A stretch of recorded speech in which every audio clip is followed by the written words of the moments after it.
बिहार में 12वीं कक्षा की परीक्षा में 2 लाख बच्चे फेल कैसे हो गए और इन बच्चों के जीवन में कोई चमत्कार नहीं हुआ। तो यह बताया कि इस साल बिहार के जिन 13 लाख छात्रों ने 12वीं कक्षा की परीक्षा दी थी, उनमें से लगभग 11 लाख छात्र तो पास हो गए, लेकिन 2 लाख बच्चे फेल हुए। और यह संख्या कम नहीं है, 2 लाख बच्चों का फेल होना बड़ी बात है। इसका मतलब है 2 लाख परिवार।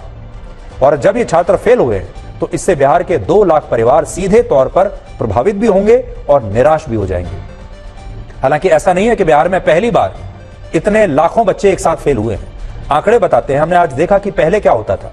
आंकड़े बताते हैं कि बिहार में 10वीं और 12वीं कक्षा का रिजल्ट औसतन 80% के आसपास रहता है और हर साल वहां 1.5 से 2 लाख छात्र फेल होते ही हैं।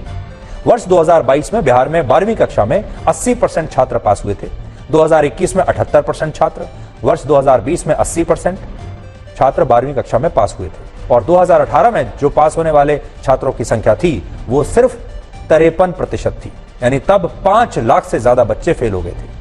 अब जब ये लाखों बच्चे इस तरह से फेल होते हैं तो इसका इन बच्चों की शिक्षा पर, इनकी मनोस्थिति पर, इनके भविष्य पर बहुत गहरा असर पड़ता है, क्योंकि इनमें से बहुत सारे बच्चे पढ़ाई बीच में ही छोड़ देते हैं, निराश हो जाते हैं। यह बात इसलिए भी ज्यादा हैरान करती है क्योंकि बिहार एक ऐसा राज्य है जहां सरकार सबसे ज्यादा खर्च शिक्षा पर करती है। 2023 और 24 के लिए बिहार का शिक्षा बजट करीब 40,450 करोड़ रुपए का है, लेकिन इसके बावजूद बिहार में 12वीं की कक्षा में 2 लाख बच्चे फेल हो गए। और ऐसा नहीं कि बिहार के छात्रों में कोई कमी है या बिहार के युवाओं में क्षमता नहीं है। बिहार भारत का वो राज्य है जहां से हर साल सबसे ज्यादा छात्र सिविल सर्विसेज के एग्जाम में पास होते हैं, आईपीएस बनते हैं, आईएएस बनते हैं, आईएफएस बनते हैं। इसलिए आज ये समझना जरूरी है कि आखिर ये लाखों बच्चे फेल क्यों हुए। इसके 4 बड़े कारण समझ में आते हैं। देखिए वो कारण क्या है। पहला, बिहार में टीचर्स की कमी। बिहार के स्कूलों में 2 करोड़ 80 लाख बच्चे पढ़ते हैं और इन बच्चों को पढ़ाने वाले कुल टीचर्स की संख्या है सिर्फ 5,82,000। इस हिसाब से देखें तो हर 47 बच्चों पर सिर्फ एक टीचर है, जबकि 28 बच्चों पर एक टीचर होना चाहिए। बड़ी बात यह है कि शहरों में जो स्कूल हैं वहां के स्कूलों में तो फिर भी टीचर्स की संख्या ठीक ठाक है, लेकिन गांव में एक टीचर 600 बच्चों को पढ़ा रहा है। और 2021 में रिपोर्ट में बताया गया कि बिहार में टीचर्स के 2 लाख पद खाली पड़े हैं। दूसरा कारण है टीचर्स का योग्य ना होना। पहले तो है कि टीचर्स हैं ही नहीं और जो हैं वो अयोग्य हैं।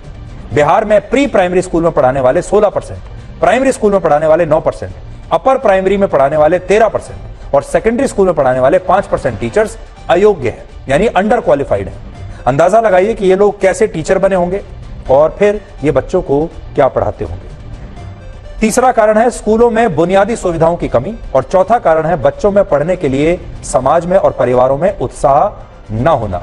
और 5वां कारण मान सकते हैं एजुकेशन सिस्टम में शिक्षा के प्रति उदासीनता। पास नहीं हुए हैं उसके लिए बोर्ड क्या कर रहा है?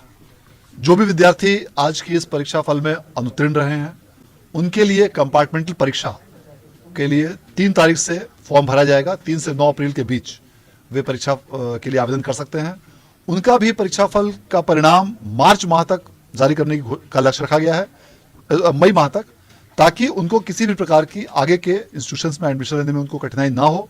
और इसके साथ साथ एक कंपार्टमेंटल के साथ साथ एक विशेष परीक्षा का भी आयोजन किया जाएगा कि जो भी स्टूडेंट्स इस बार अपीयर नहीं हो पाए हों या एब्सेंट हो गए हों, वे भी 3 तारीख से 9 अप्रैल के बीच विशेष परीक्षा के लिए भी आवेदन कर सकते हैं। उनका भी परीक्षा फल 31 मई के पहले निर्धारित करने का लक्ष्य रखा गया है। जो लोग टॉप हुए हैं उन्हें पुरस्कृत भी किया जाएगा। इस परीक्षा फल में जो भी प्रथम स्थान प्राप्त करने वाले विद्यार्थी को 1 लाख रुपए के साथ में लैपटॉप प्रशस्ति पत्र दिया जाएगा। द्वितीय स्थान वाले को 75,000 रुपये और लैपटॉप, तृतीय स्थान वाले को 50,000 रुपये और लैपटॉप, और उसके बाद चतुर्थ स्थान से लेकर 10वें स्थान तक प्राप्त करने वाले विद्यार्थी को 10,000 रुपये और लैपटॉप उसको दिया जाएगा। इतना ही नहीं, इस बार यह भी व्यवस्था की गई है कि जो भी स्टूडेंट्स